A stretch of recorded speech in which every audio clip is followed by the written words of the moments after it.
Hello, everybody. Welcome to Into the Score. My name is Avishai Darash. I'm your host for this podcast. You know how it is. You know what we're going to talk about: arts, culture, entrepreneurship, and everything that comes in between.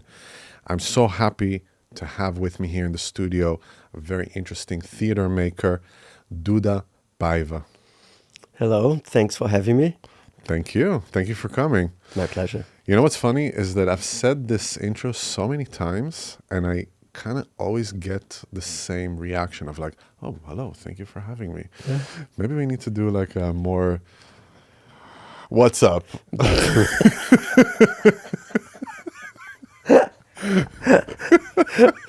Or maybe just leave it the way it is, because it's a nice hello thing. It works for everybody, no? Tell me your story. Just yelling. Where do we start?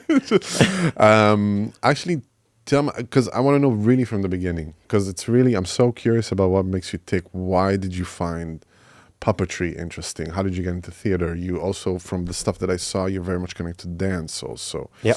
You study with Jacob. All of that. I want to know what brought you into that. Where to start? Brazil? From Brazil, of Yeah. course. I've been quite interested in theater in general. I started when I was 14 years old. I went to a drama school. And from when I was 15, I was already in the professional group. From there, I never stopped. Really? Never Already ever 15? stopped. Is it common so young to get into a professional I group? don't Or know. was, I don't okay. know, but for me, it was like that. It was kind of necessity to express. Okay. And you're saying like 15, you got into a professional group. That means that you already started touring and doing productions in that time? We are talking about Brazil. And Hey, that time, I'm asking. well, that was a long time ago. And, well, we were not touring a lot, just in the region that I come from, which is from the center of Brazil, in the very middle. And that time, it was a like hardcore situation, doing theater. And When you say hardcore, what do you mean by that? hardcore, there was no like a solid support for the arts in general, and everything was kind of between amateuristic and professional. And very often the actors, they would actually be there and they pay to be there. Ah, okay. You know, we would not get anything. Also, the money that we get from the tickets, it was to pay production, for example. Yeah, so know? you would break even and Yeah. almost go into debt and all that stuff. So So you're it was 50. it was a passion thing. Yeah, that's the thing. It doesn't like the money.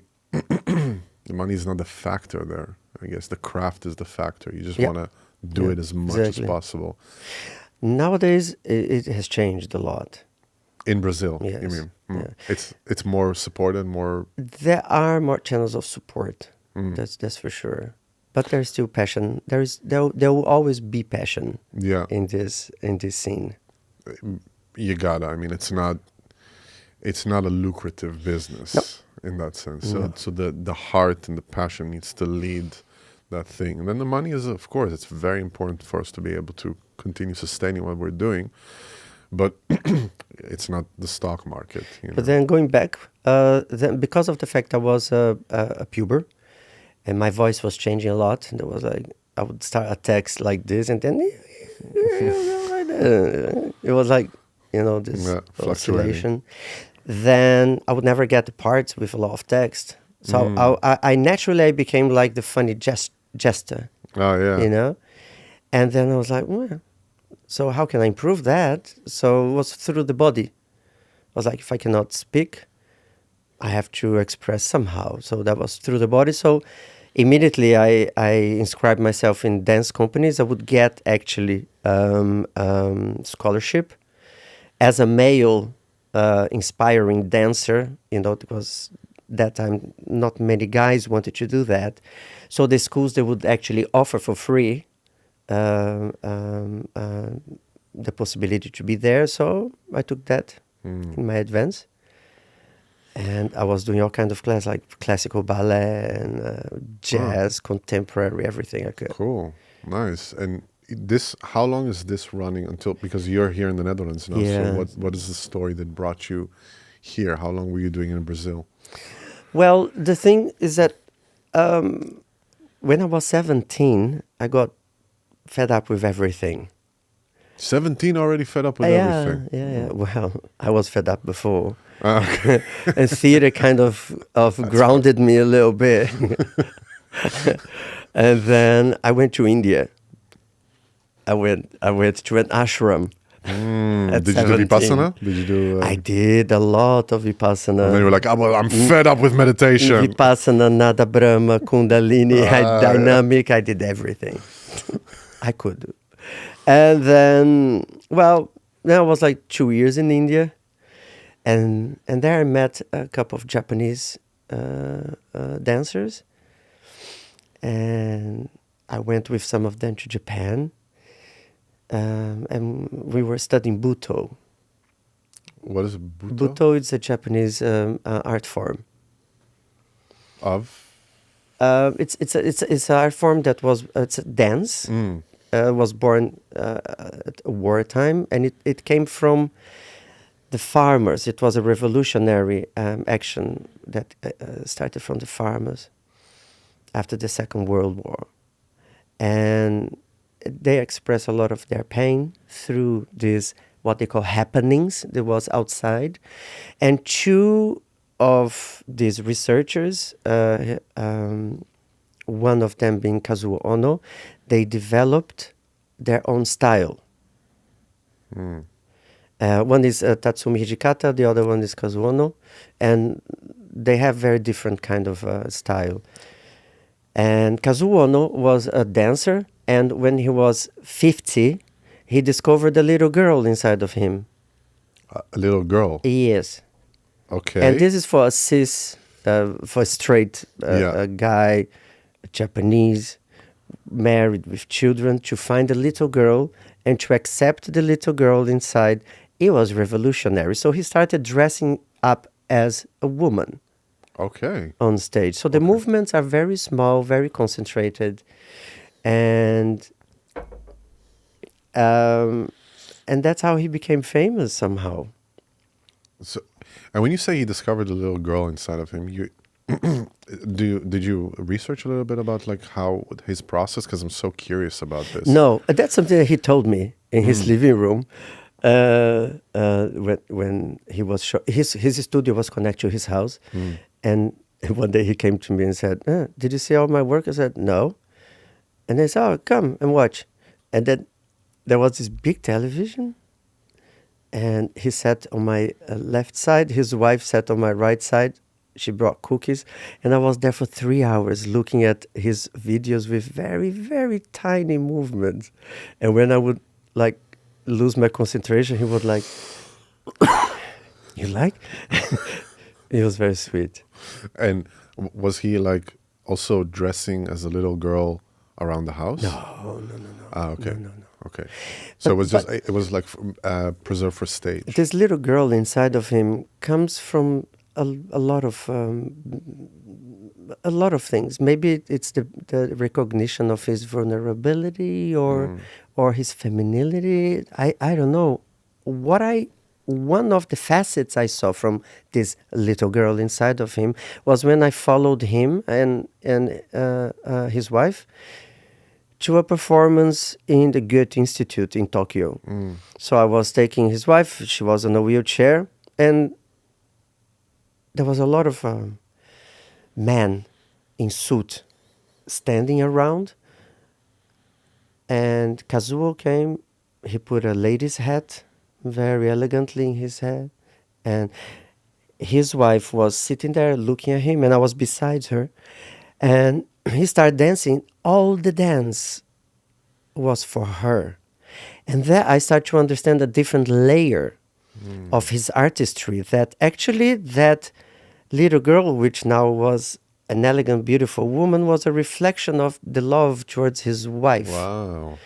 And that energy was so thick that I actually could feel it. It was an energy of love and devotion and connection just by these two souls looking at each other and embracing each other. And I was like in goosebumps the whole time. Wow. So it was a beautiful experience. Beautiful. How old were you back then? I was 19, 20? no, I was 21. 21, 21. And you have these experiences. Are you staying in the East longer in that time? No. No. So what is the next stage? Well, I after went that? back to Brazil. I worked with many companies. So when I'm trying to remember why I came here. Yeah, we were touring Germany. How long ago was that? Oh, there was 96. That you came here? How old are you? I'm gonna be 54 next month. What? Yeah. You're 54? Yeah. What? Yeah. Seriously. Yeah. Seriously. You look 35. No. You look 30. No, I'm serious. No, I'm not kidding. You are 54. I'm 54. Yeah. I don't know what you're eating, but I need to start eating that also because I eat everything. because you are young. You look younger than me. Right? It's like, I have no children. yeah, that's true. Yeah, Yeah. I have two. Yeah, they Yeah, just yeah. suck your I life know. out. Like this. Okay, so that's how I was like, yeah, you say, yeah, it was a long time. I was like, oh, Yeah, it was a long time ago. Okay, now I understand. Yeah, Okay, no. yeah. Now you Wow, say there was something. no internet. Yeah, it's 29 I years remember ago. that when I was 20, there was not such a thing. Yeah, of you know? course. And, when I was abroad, I remember that I was communicating with my family through, sometimes telephone. And my God, how expensive was it to talk like internationally? It was, whoa. Tell your story quick. Come on. I know, come on. right? How are you doing? I need money. Yeah. How are you doing? Yeah, good. Mom is okay, good. And I remember one interesting thing of Japan. Me and my Japanese friends, we were young. We had no job, and we were performing on the streets of Tokyo to get money to eat. Wow. Yeah, good times. Good times, Yeah. man. Oh, good times. Poverty. And my last time in Japan was just before COVID. I think it was in October.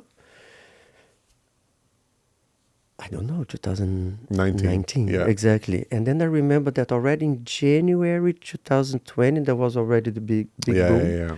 So it was just before. So I was, and I went to, I performed in the Metropolitan in Tokyo, which is like the most prestigious venue in the whole Japan. So from the streets with no money, then suddenly I end up in the Metropolitan. Man, There was that was a so nice great. circle. It was a That's- beautiful circle. What a feeling, huh? Yeah, it was cool, man. What a feeling. Yeah. Oh, it's so good. And what brought you to the Netherlands? In 96, you said. Yes. So I had friends and my brother, he was doing the dance academy. On that time, it was called SNDO. And I had a lot of friends here. And I came to visit. And then I was like, you know what? I'm going to start doing some auditions and, to feel the vibe of the dance. Because the dance what we were doing in Brazil was so different from here. What was it like more not diverse, but more institutionalized here, more organized in that sense? Oh, man. Yeah, it was really something completely different for me. Yeah. The format was different. But also how you express yourself, the way that you compose a show. And everything for me was new. And everything was welcome. And then through Corzo is a dance production house from Den Haag. On that time, until nowadays, it's one of the most supportive institutions for modern dance in the Netherlands. Yeah. And my first boss was the choreographer Paul Selby Norton, which on that time he was the darling of the dance on that time. And I was lucky enough to be in one of his pieces. And from there, then I never stopped working. Wow. So I worked with many Great. choreographers. And in 99, I was dancing with the choreographer Itzik Galili, Oh yeah, it's and he invited an Israeli puppet group called the Gertrude Theater to make a collaboration with him. And that was my first approach with puppetry ever. cool. How's Itzik doing now? Are you in contact with him? I don't know. I met him like a few years ago, and he wanted me to. He was kind of like doing an audition, informal audition to me. I was like, Are you like checking?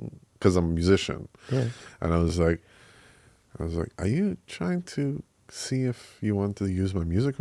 Don't you want just to check my portfolio? And he was like, no, it's not an audition, but send me your music. But it's not an audition, and it was kind of strange, but Maybe he wanted to connect music and movement. Eventually, nothing came out of it, but he came across as a very nice guy.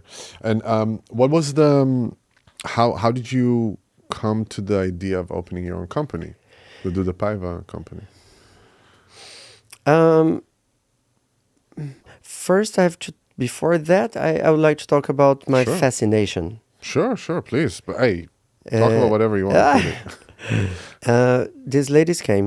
There are two ladies from the Gertrude Theater, and they came with many garbage bags, carrying a lot of garbage bags. So before I saw you, that was your introduction to puppetry? Yeah. Ah, okay. Now, yes. Please, yes. Because it was the first look, it's first love, when you have love at first sight.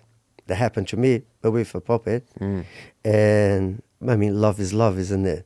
And then they opened these plastic bags, and one creature came up like this, and this puppet looked at me. I was like, whoa, what is this? Because it was kind of realistic, kind of funny, and kind of creepy. Wow, then you got me there already. Look at this. I will show you a little bit later. And then the whole thing of putting your hand inside of the neck of the puppet, and with your hand, you give the first breath, and suddenly you are transferring your knowledge, your energy to something else that might think differently from you. So you invite another part of you to live. Yeah. And sometimes this part of you, it was hidden somewhere that you were not even aware. And from that point on, things evolve pretty much. So at the moment that you go deeper in that process, you find different things. Even what I like most is the fact that I, as a performer, I become invisible. And that for me is the most utterly fascinating thing. I'm invisible, and at the same time, I'm so active, giving life to something completely different from me. And that is refreshing. Yeah, it's a very interesting agency of expression. And then also the fact that I can also combine my dancer's body with that poetical part of the puppet, which is made of foam. All my puppets, I sculpt them out of very, very soft foam. Material that you make mattresses and things, but it's a very delicate and elastic material. So I make these creatures that can be my dance partner, can be my acting partner, everything. Wow, interesting. It's almost like you outsource your expression to something that is not a part of you, but is being worked through you. It is, yeah, exactly. It's not an actual physical part of you, but you carved it out, you crafted it, you made it. It's almost like we say in Hebrew that, I'm not saying, I will just translate directly, is that God has created man in his image, or woman, or people, So it's a little bit of that thing of you create something in your own image, you control it, and it's like you can let as part of yourself that not necessarily is coming out be expressed, right? That's right, man. That's right. See, I listen. But then there are different techniques. Yeah. One of them being, it's called Siamese, and I use part of my body as a composition to the body of the puppet. Ah, it's like So, Siamese twins. For example, I can have a puppet that is made only from the torso up. Yeah. And then when I attach here on my waistline, then my legs become the legs of the puppet. Ah, it's like your picture basically on your website that you're doing the split. Yeah, Right? yeah. But there are different ways of Siamese technique. You can manipulate something from the back. Wow, it's It's so a, cool. it's a lot of possibilities, and for that you need a trained body. So and then again, my experience as a dancer was very welcome to develop a technique nowadays that I call the object score. That's a technique that I formulate in order to coach people, help people to manipulate puppets in an organic way. Wow. Because Interesting. I was getting injured when I would do crazy things with the puppet. Because in order to give life and to create a good illusion with the puppet in connection with your body, you as a performer, you end up in positions that are not easy. And if you stay there for a couple of hours, then you get a problem. And then I remember that in Tel Aviv, when I was at one of my first shows there, I had to go to the hospital immediately after the show. Shit. And then I was like, shit. Because I was quite crazy. My creativity had no limit. And sometimes my body would tell me, whoa, that's a limitation. And I was like, no, it's not.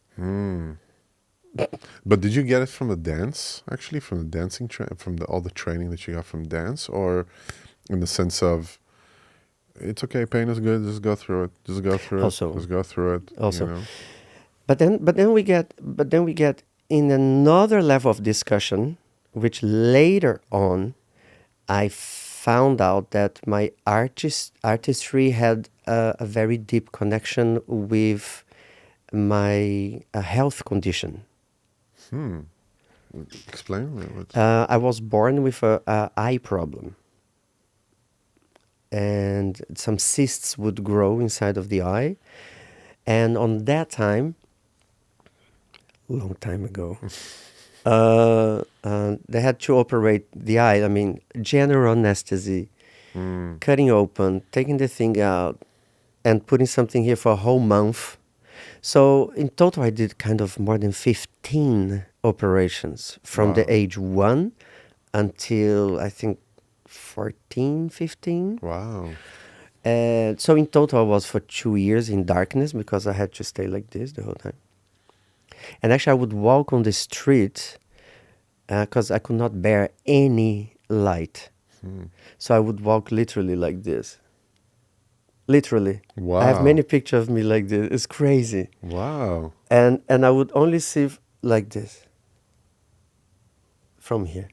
And it's very funny because that's exactly the same frame that I have to see when the puppet is in front of me. I see it from here. Wow. So if the puppet is in front of me, I see here.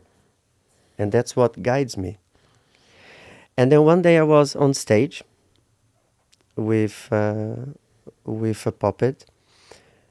And I noticed that the puppet was really good that day. You know, sometimes the puppet. And then everybody, the audience was like really into the story, into the puppet. People were laughing and engaged. And I had the feeling that I was leaving my body. And then it's like if I step back and I could see myself manipulating the puppet manipulating the audience. And then I even, the thing was still running and I was like, oh, the floor is not so clean. Oh, that light is wrong. I was looking at my technicians and the show was still going on, Wow, out-of-body experience. Yeah. And then I went way back when I saw myself, I remembered myself walking on the streets with my hand in the neck of my brother.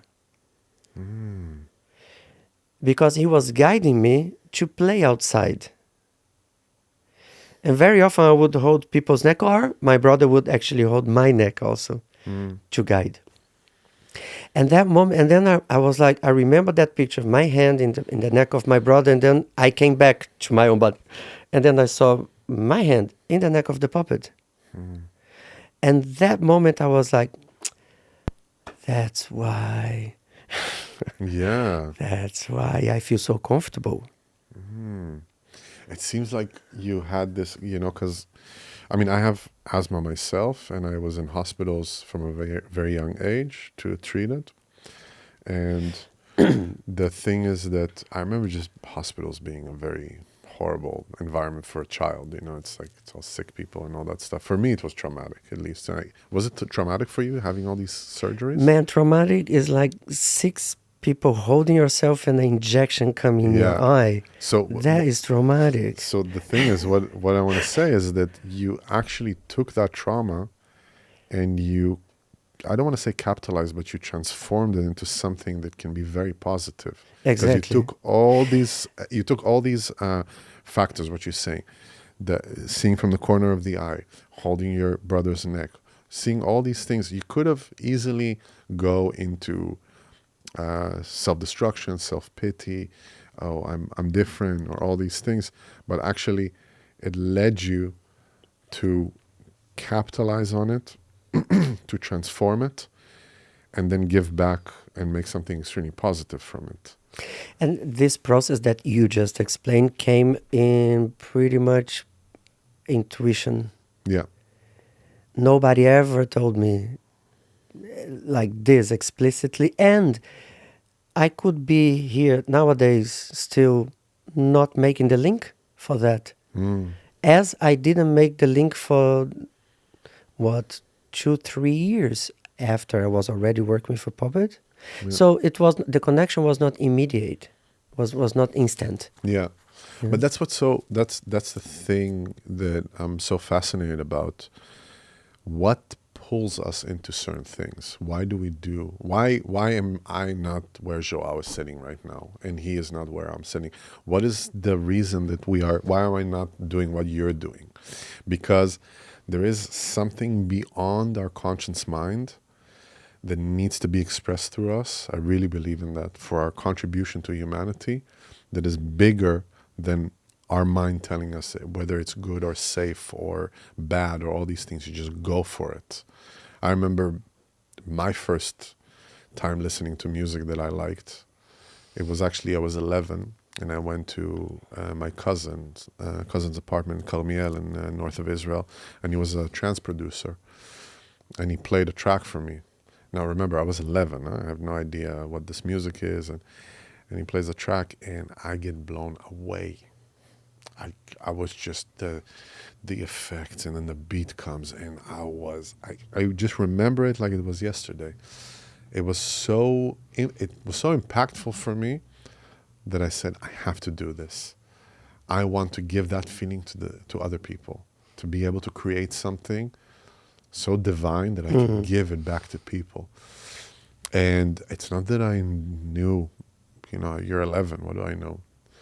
And carved the future. I find it quite also lucky that when we are in a certain age that we feel such a strong connection to something. Yes. I feel quite blessed about that. Absolutely.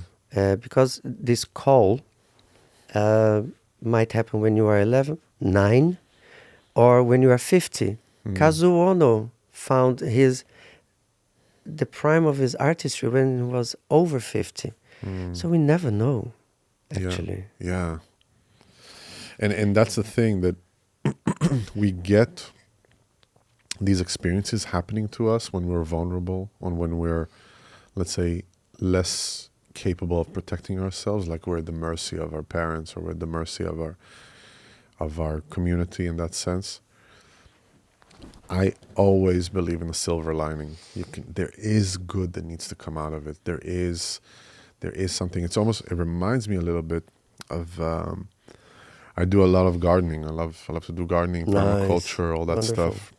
And one of the things that really taught me a lot. Like gardening is very humbling, you know, because you can't push the process. You just can't do it. It's you plant the seed and then you just have to be patient. Right. I'm a very impatient person, so I just go every day and I look.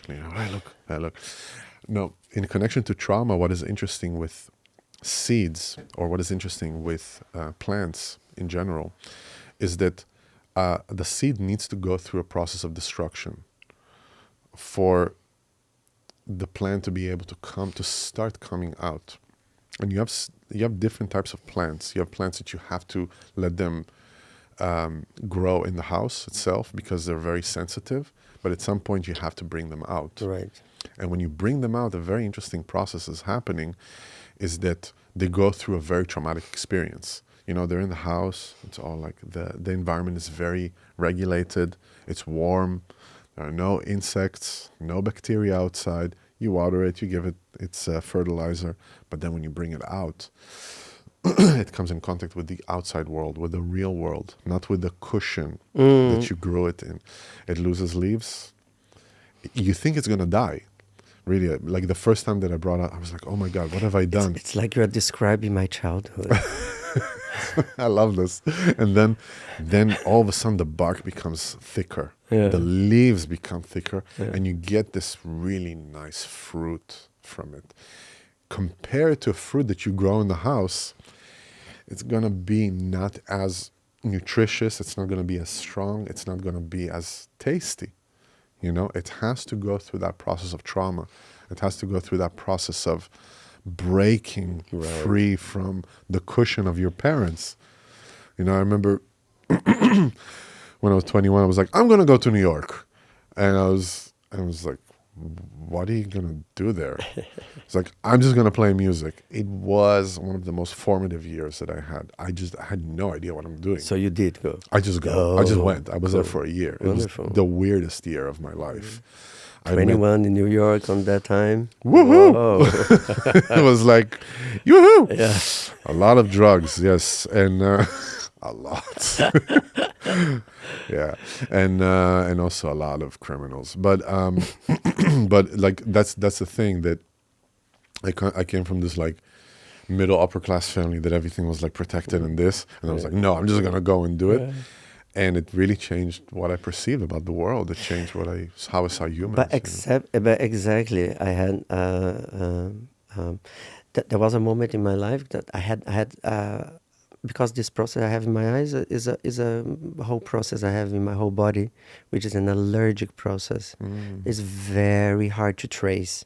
So the doctors, they didn't know what to do. So there was a moment that I was in such a condition that the doctor said he has to live in a bubble, but literally. Wow. There were some process that we would have a kind of plastic bubble, and that I could not have contact with anything outside the world. How old were you because of bacteria or virus, whatever. Wow, it is your story, huh? When you're describing the seed, I was like, well, I've seen that.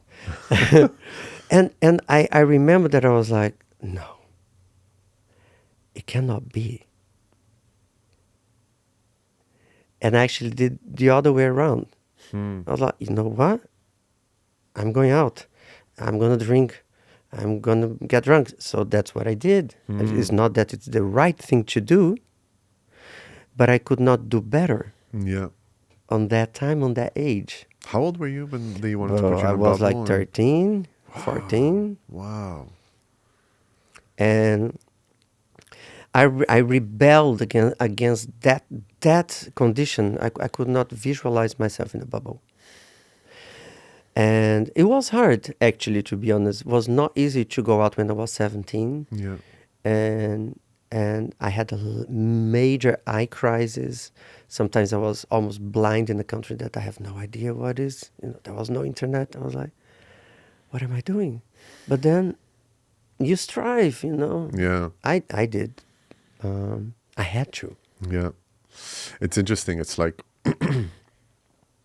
makes me think of our physical bodies. I think I spoke about it in the podcast already, that we need counter forces to work against us to become stronger. That's just the reality of the physical body. to lift a weight, it needs to be this counteractive power against you working, but you become actually stronger from this. It makes me think of astronauts.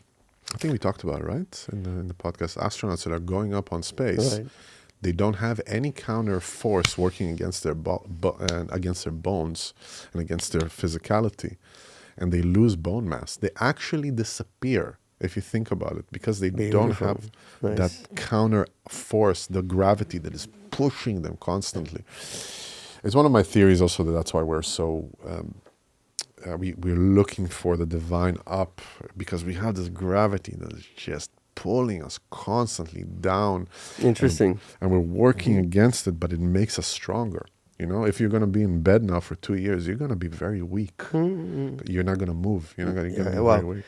Given a week, Exactly. 1 week, your body start changing a lot. I didn't answer you. Pardon. You said when going backwards.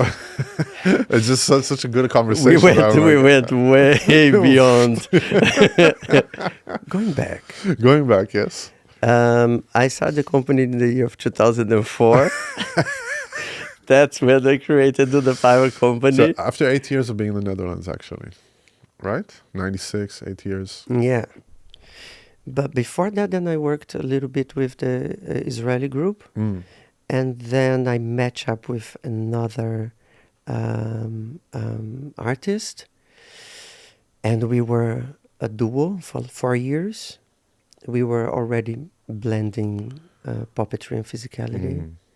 And then in the year of 2004, with the show Angel, I premiered at Cadence Festival in Den Haag via Corso Productions. And that when you got the idea of That was a flip. That was, I was still experimenting, like trying different things. And somehow that kind of exploded, because then suddenly I was invited to be in many different festivals all over the world, winning prizes. I never won prizes before. So the first time I won the prize, I was like, really? Really? How cool is that? Because in my mind, I was still that guy in the bubble that would never strive. Wow. That thing, the trauma in itself. Did you do a show about this? I did. Okay. I would talk about this. Yeah. It's interesting is more the psychological trauma. Of course, trauma is psychological. That keeps on hunting you. It's not. Absolutely. It's in the body. It's in the body. We just had last week. So that was liberating, actually. Then it started, and the people started to see something different in the work. The way I was manipulating, how organic it was, and even in the puppet field, people are like, "Wow, this is different." And then I start to understand that there was that was kind of never been done on that certain level, and then I start to develop even further. So I think there was it became a niche inside of a niche. Yeah, but you found your niche, and you're really thriving in it. Yeah. That's the thing. It's so interesting what you said, that you still saw yourself as that kid in the bubble. That Very often the kid in the bubble pops up. Yeah. Somehow you can. In which situations? You can hope diverse. And when I least expect. But there are tools in order to trace that, to understand. And nowadays, when the boy in the bubble comes, I just stop and breathe a bit. I was like, "Oh, okay, you're there. Hello." It's basically to go back to now. It's also the thing of going back to now with the breath, the now, because it's completely irrelevant to now. You feeling in the bubble and everything. Yeah. So then the company, my God, we're gonna be almost like 21 years already. Yeah. Man, my son would love this. Yeah. Would love this stuff. Again, we don't only make shows for children. Yeah, but I And saw some of the portfolio. It's very interesting. You have, yeah. and that's one of the things that I'm still interested, is to bring puppetry into the theater also for adults. Mm. I find it so interesting, fascinating, how the prejudice against puppetry is worldwide. Every single place I go in the world, there is always, everybody tells me, well, it's so difficult that we try to make adult theater with puppetry, but there's a little bit of audience. People are like, this is for children. Mm. And then what? It's like if we don't, if the child inside of us is dead. And I find that fascinating. I was like, why do we think that? This prejudice is so impregnated on us when we grow up? It's like that we cannot, to be a child is to be completely moron or an idiot. So it's so And when wrong. when we look at a puppet show, even when it's for adults, when it's not so funny, etc., there is something, the inner child comes because you see things with a kind of an innocence. That's what it brings. And it looks like that having that look is forbidden, or it makes you stupid. The idea we have of ourselves once we grow up is that is taboo, you know? Yeah. And when these things happens, that's when I'm more interested to, my resilience works on that way. Maybe that's why you look so young, man. Oh, now you give me. No, because you didn't kill that inner child in you. You know? Maybe. No, it's Maybe the secret for good skin is it to, is. Well, drink water, but also but it's like it's not that complicated. But speaking of, yeah, good idea. Hydrating. we just have so many inner jokes. It's so stupid sometimes. But no, but what I wait, I got distracted. Okay, so what I wanted to ask you is, when you are building a concept like this for adult puppet theater, what are the themes that you are thinking of in that sense? It depends. I mean, my creative process doesn't obey any rule. I think that's also is the beauty of of being an artist, that we can be open for things. Yeah. And my creative process comes like by my first show, Angel, was born by when I was looking at a magazine. And this magazine was an essay about a cemetery in Cuba and in Havana. So there are many graves, and in one of the graves there was this little angel boy. It's a statue. Mm. He was all white. He was sitting like this with his little wings. And I was like, and it was a grave of a child. And it looked like that child died too young, but he was not happy that he left. And that feeling, the loss of innocence, also was a period in my life that there was a click in the losing innocence somehow. So only that feeling made me make a show. What was the loss of innocence you experienced? That I it was many things together, and somehow this show was a connection between a grown-up man. There was a vagabond, a beggar, and this statue that he found in a cemetery. So he comes very drunk, and the interesting thing about this character is that I'm always outside the theater, completely fucked up, in like horrible clothes, smelling bad, drinking. So I have a makeup that I was in a fight, and that's it.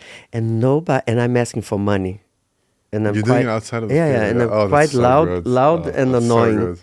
and everybody gives me the evils, Oh my God, give that's me so the good. shit.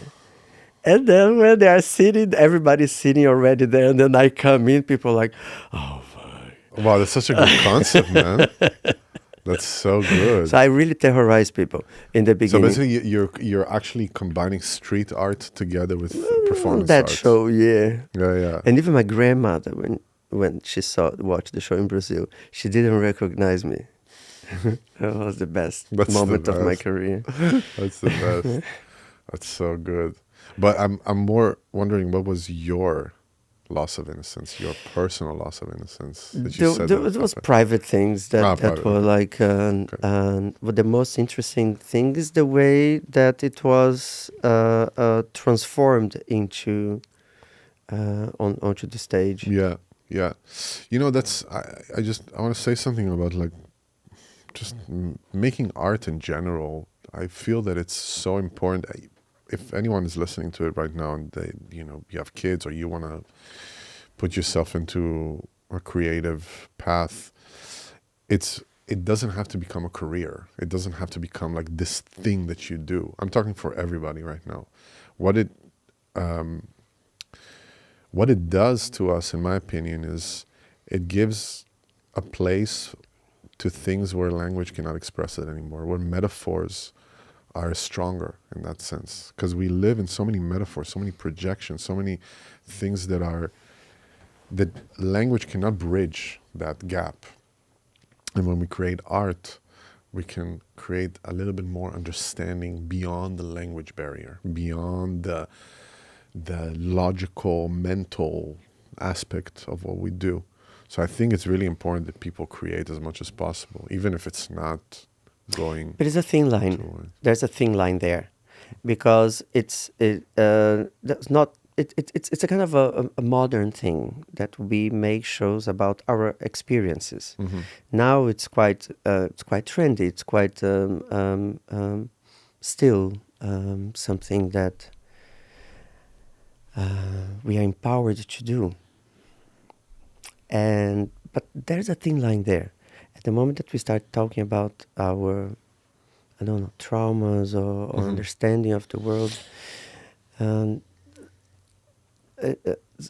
sometimes I've seen many shows that it becomes a whole thing of like a self-pity thing. And I just watched the show now in Paris of a friend of mine, and she has an challenging body. She was born with her bone structure messed up, and her organs are all squeezed and stuff. And she's completely nude from the beginning to the end, and the show is super punk. And she sings and she confronts the people. She gets very close to the people. She makes people sing with her, and everything in Portuguese. In Paris, I've seen the work, and the whole audience is there with her, and not even one moment she talks about her challenged body, her experience. In not even 1 second she puts on that position. And actually, in the end, is the audience who gets imprisoned in the preconception how I think a challenged person should look like. That the person is weak or this or that, made out of sugar or crystals, something like that. And then we, as the audience, we become that thing that, put her in a box. And what she showed, it's exactly the opposite. Let me challenge you on this. What you just said, you used the word before that about the self-pity. You said, or what is happening in the art world, people talk about it. She didn't talk about it. She showed through metaphor. She showed through physicality. Yeah. She showed through the stage. Yeah. And that's the greatness of a creator that is there to serve a bigger purpose, in my opinion, you know? But that was the same thing you asked me before. Have you ever done a show about your problem? I said, yeah. And actually, it's called Blind. But there I talk really about my fear of getting blind. And everything that the darkness and the lightness. Within darkness, for me, I found a whole world. And in lightness, there's a whole metaphorical thing about lightness, but for me it's quite literal. It's light. Have you ever done a dark room? A dark, not that type of dark Don't room. ask that. No, not that type of dark room. No, no, not that type of dark room. Jeez. Have you? No, I have done a different type of dark room. The dark room I mean is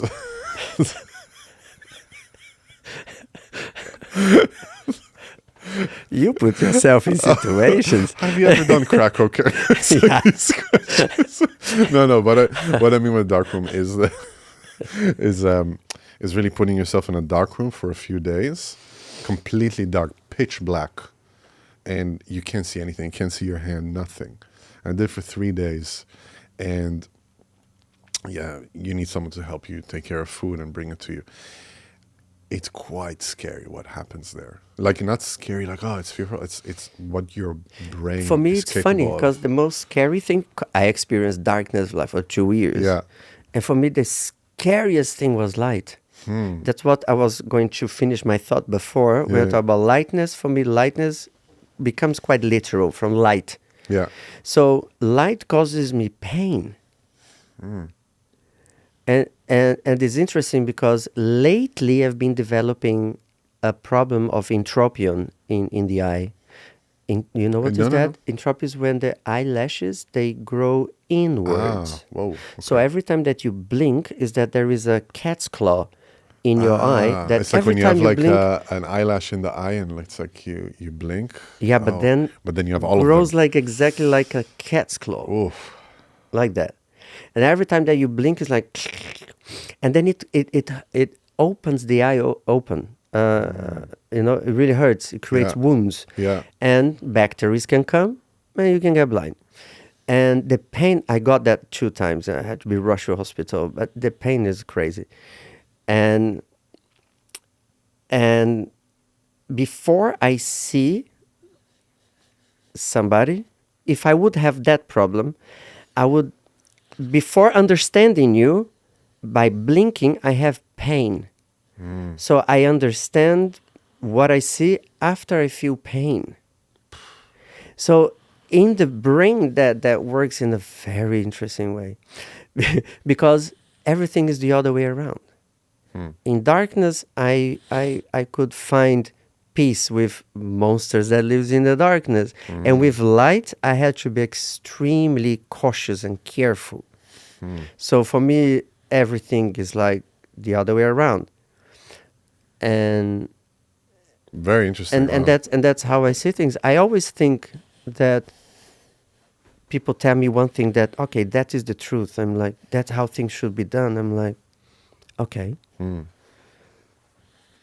And I keep always questioning, like, maybe there is something else. And in that questioning things, that I think I made my artistic world based on pretty much on that. Going against the tide, going against fashion. If people say, oh, no, this is not done, I'm like, okay, that's what I'm going to do. And it's like, it's very, man, I love this because it's really what you say, the bizarro world, the flipped upside down, that actually you feel more comfortable in darkness because you've experienced it so much. And were you, as a kid, did you feel also outcasted at some point, or did you feel... Dude.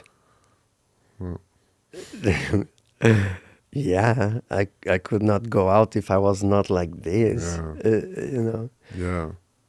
I was literally a very interesting creature because I had so many operations, and because of the corticoids, I was a bit inflated, and I had many little wounds in my skin. and I had to put a yellow medicine on it. So in parts of my body there was these yellow patches with red dots, and I used to have a very thick and green glass. Wow. I mean, I was the That right ki- thing to be bullied. Listen, that kid now would have blown up on TikTok. No, but I would fight. I would fight.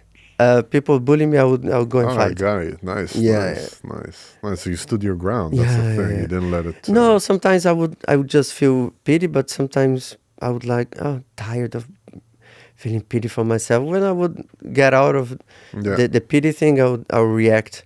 yeah. What do you do now to admit, like, if at all, if you feel at all the pity, if something, the trauma comes back? I don't feel pity anymore. Don't feel No. anything. Even if it's like catching you or nothing, because I can just guess the pity that you felt was so unique to you back then. Yeah. You know, it wasn't like, oh, well, I'm a struggling artist. Why don't I get gigs and But stuff? there It's more was like, a thing wow. that, there was, and that's a beautiful gift that I felt joy also of being different, because I have extreme repulse for things that are all the same. It makes me so bored that I prefer to be weird than to be the same. Yeah.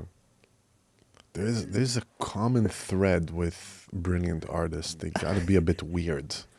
There's something weird about you. It has to be. I don't know, because in any sort of artistry, we search for our nature. It's a search for our own nature, and we are unique.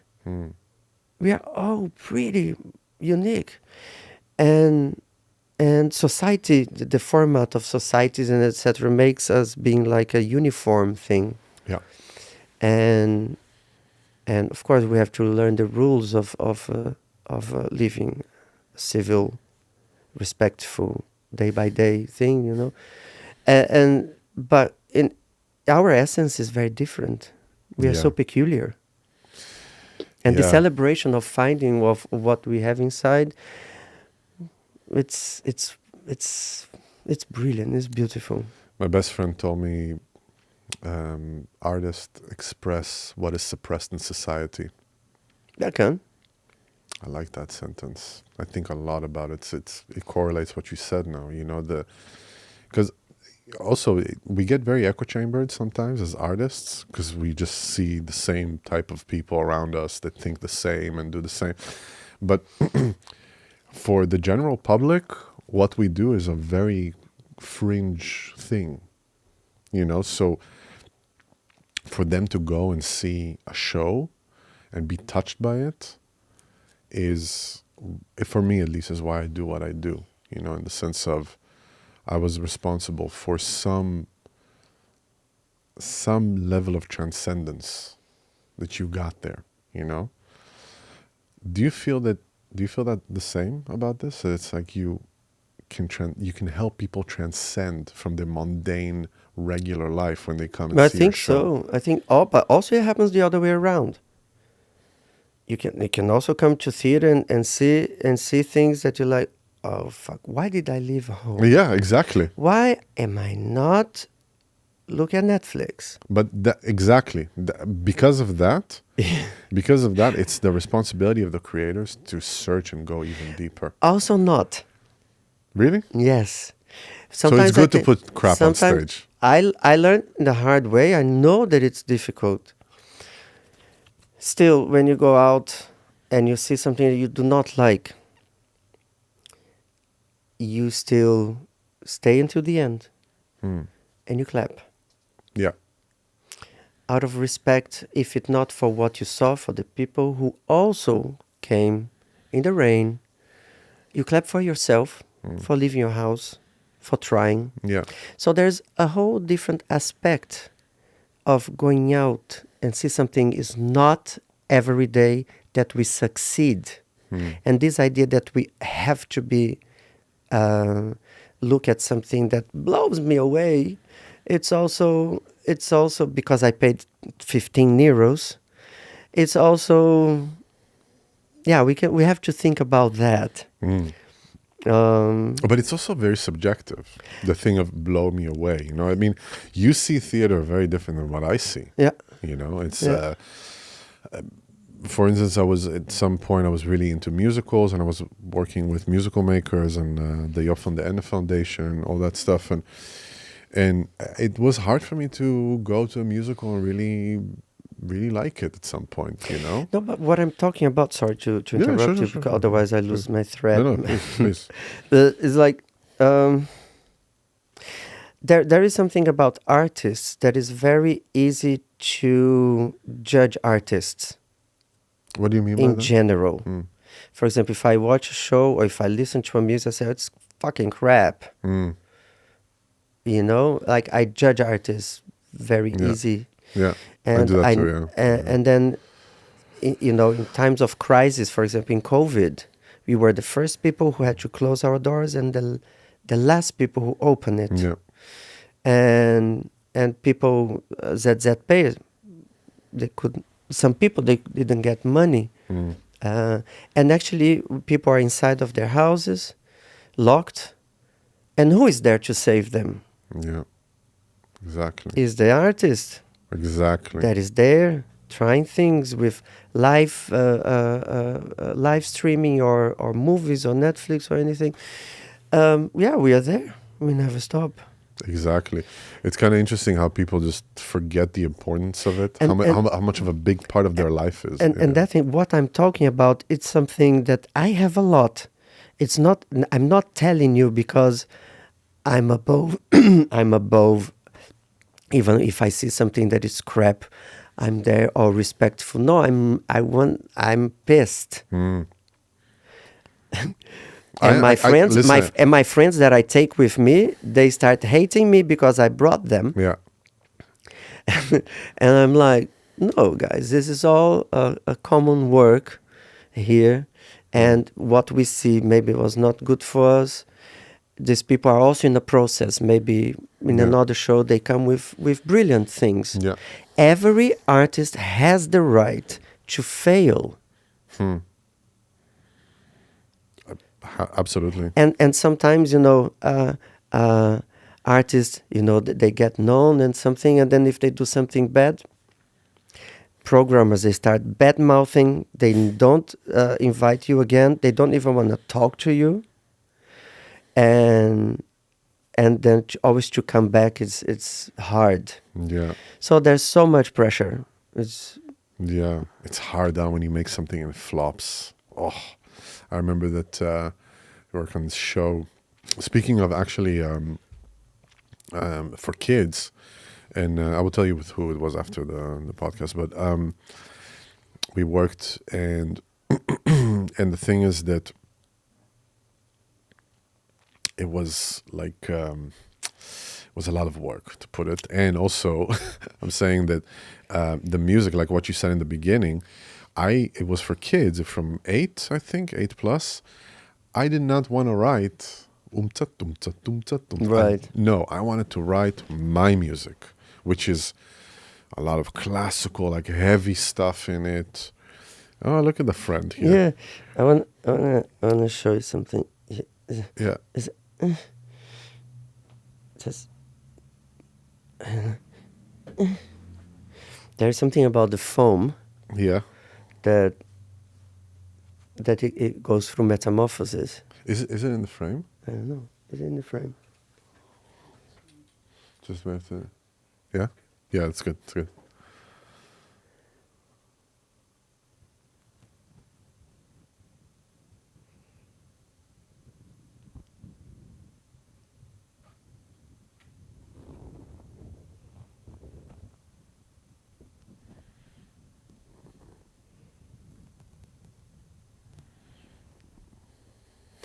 Look at that. For the people that are just listening right now, Duda is just opening a puppet slowly.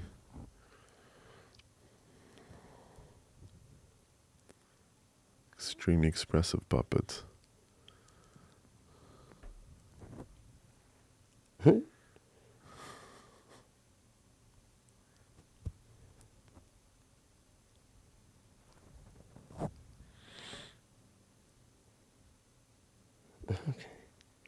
That's the beauty of this material, that it's very soft. It's like a You little can- baby on you now. Yeah, it's a kind of a strange baby. But it is an old creature. Yeah, it's like a Benjamin Button of, Yeah.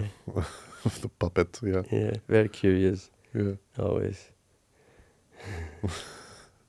Okay, good. Sweet. It looks so good, man. It looks so. Yeah. Also, your relationship with it is so. Let me just stuff it. Yeah. So I just to get back to what I was saying with that theater company is that it didn't succeed like we wanted it to succeed. It just didn't work. You know, it just didn't. It wasn't. It was not. Also, there was problems in the production and all that stuff. And I just remember when the reviews started to come out, one of the clashes that we had in the review is that the show itself was not that good, but the music kind of saved all it. And the director hated it, hated the fact that this is what it is. That like it wasn't about the show itself, but the music kind of was the silver lining of it, you know? And coming back to what you said, when it flops, it all of a sudden becomes that. It doesn't matter the portfolio you did before of so much work and so much success. No. Now it's that. Now you're branded with that. Did you have this? Oh gosh, yeah.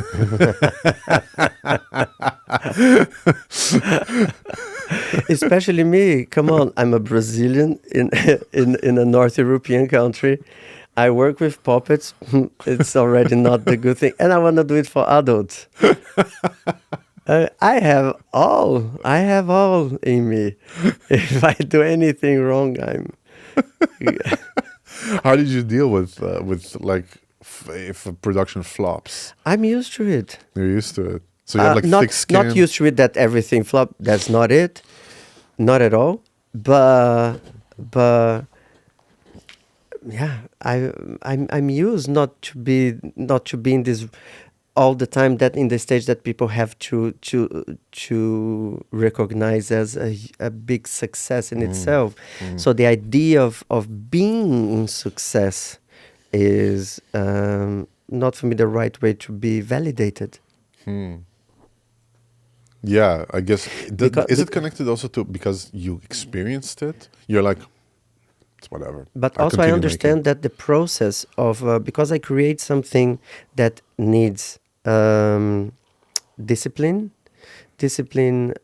craftsmanship. It needs a lot of work on that, as everything, of course.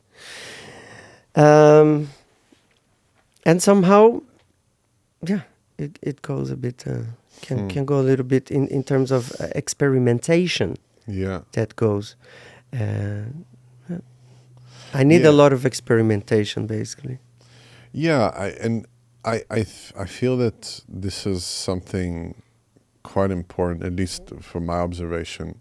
Experimentation needs to be like really valued and cherished for people to create, you know, because through experimenting, you're gonna get this golden nugget. But there's a lot to do in experimentation, as you said before. The production, if things are going right in the production, if you have enough time, sometimes you require much more time than you actually have. And so there are details that can not help you to put a ready product in the line. For example, in this first production between Itzik Galili and the Israeli group. What was the name of the Israeli group? Gertrude Theater. Gertrude Theater, yeah. Ah, Theatron Gertrude. Yeah. Okay, yeah. okay. I got it, Gertrude. Yeah. Okay, cool. Then the show was cancelled 3 days before the world premiere. Actually, we never performed it. Oh no, why? Because it was about experimentation. Oh. It was two things, like there is a very strong technique for for these puppets to be convincing, and to ask a dancer to learn a whole technique in like 1.5 months, it is a challenging thing. And it got canceled because there was not enough There was not enough time.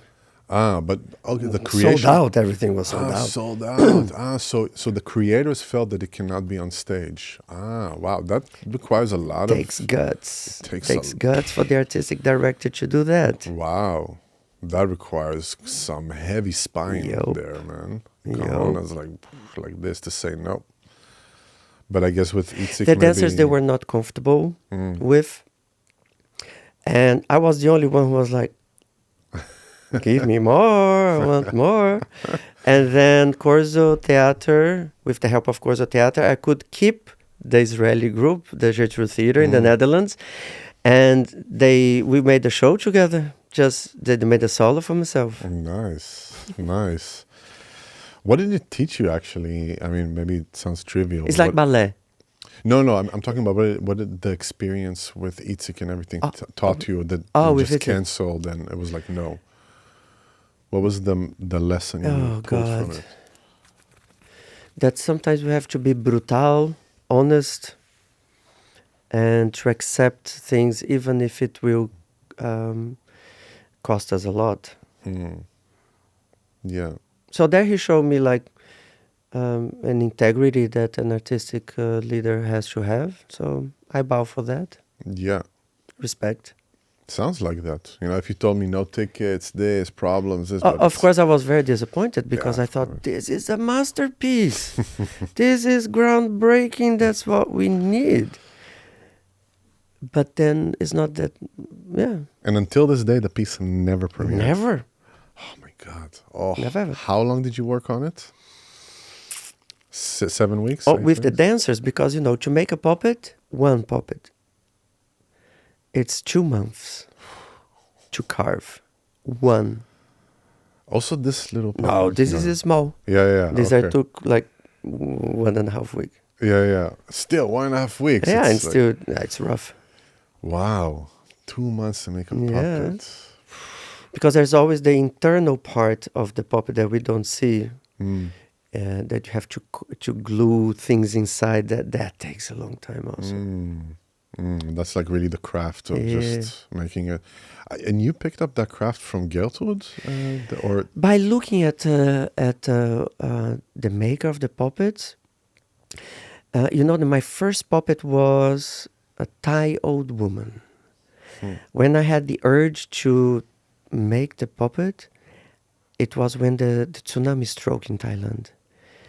And then I took one picture of one lady actually who died. Again, people who goes too early. I have this urge to bring them back to life. I don't know why. And then I start, just for one picture, I took a piece of foam, and then I start carving. That's what my first. So I didn't go to school or anything. It was like an urgency inside of me. Yeah, but that's stronger than a school sometimes. That's really. I wish I had more school. I think. What is stopping you from taking now lessons? Dude, I work a lot. You work? Yeah. No, I really wish I would have more time and study more. Because your company is getting structural subsidy? We do. We do get structural subsidy. In Amersfoort, you're getting it from the city? We have FPK, but we also have Amersfoort. Yeah, Amersfoort. So you have the landelijk and you have the original. Yeah, exactly. Okay. Awesome. And right now, for example, we're going to throw a whole parade in the city of Amersfoort now on Saturday, the 28th of June, between 12 o'clock and 1:30. Nice. We're going to be in 70 mensen. Wow. Walking through the cities of Amersfoort. We integrate the Musica Mondo Festival, which is a music festival. With Hassan. Yeah. El Amouri. Yeah. And he invited Duda Paiva Company to do this parade. And we made it a bigger, ambitious project. Yeah. So where we have 21 musicians, like it's a brass band. It's a GDFL van Almere.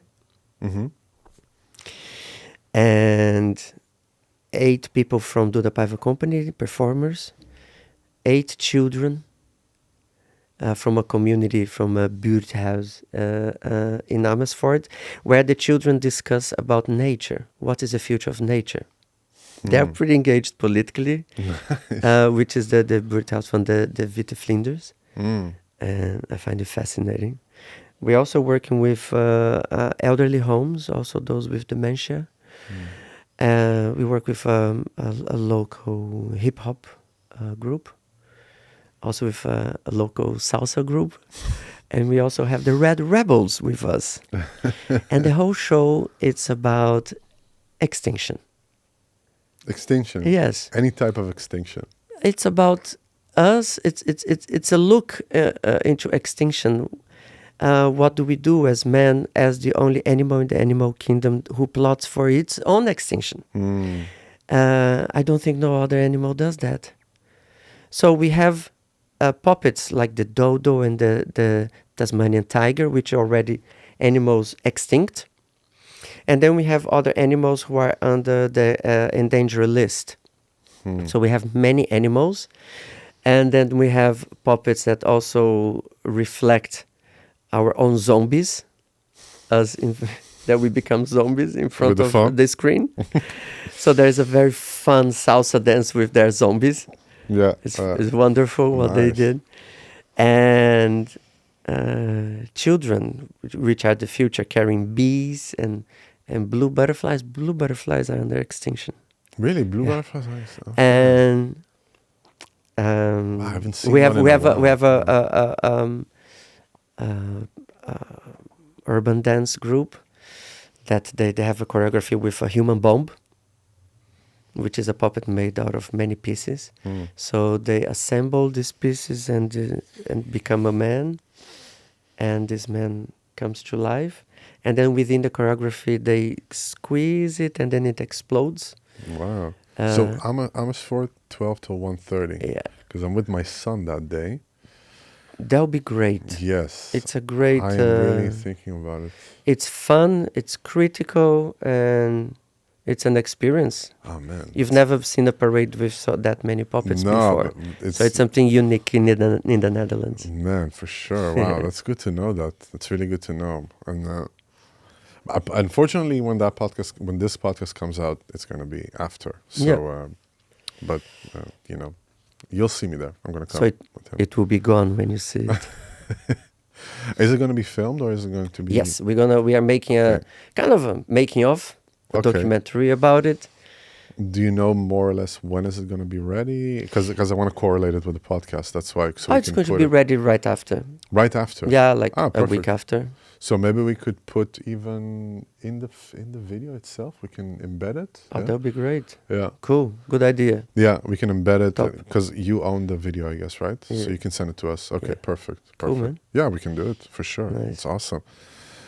Is there any advice that you can give young creators that are finishing school right now or finishing academy, going out to the jungle that is called the industry?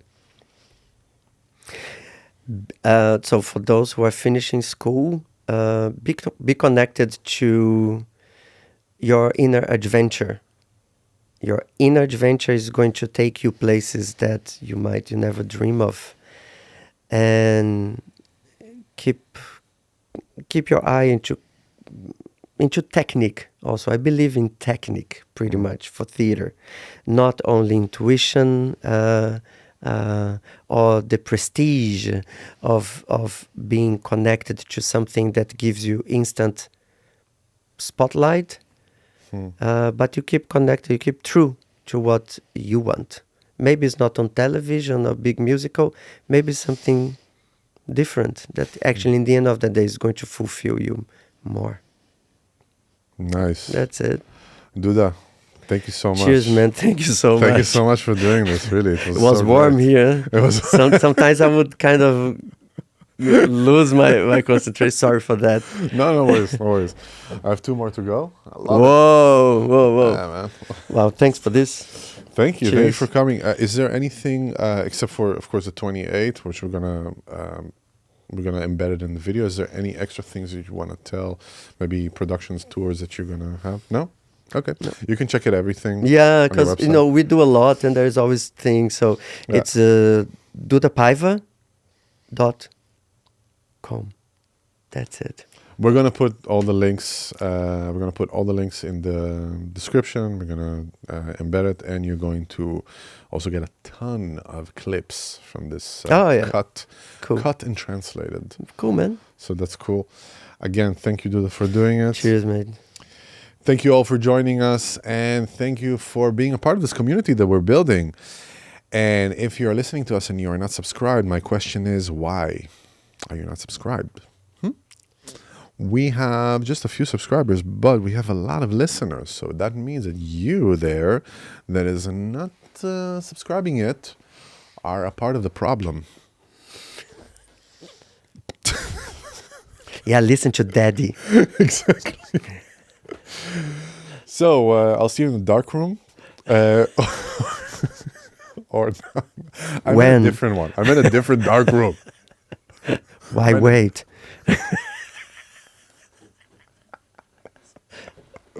You brought it. You brought it. I know. I brought Take responsibility. Exactly. So the Kit Kat Club in Berlin, and it's terrible. We just got canceled. I know, right? Anyway, everybody, thank you so much for joining us, and we will see you at the theater.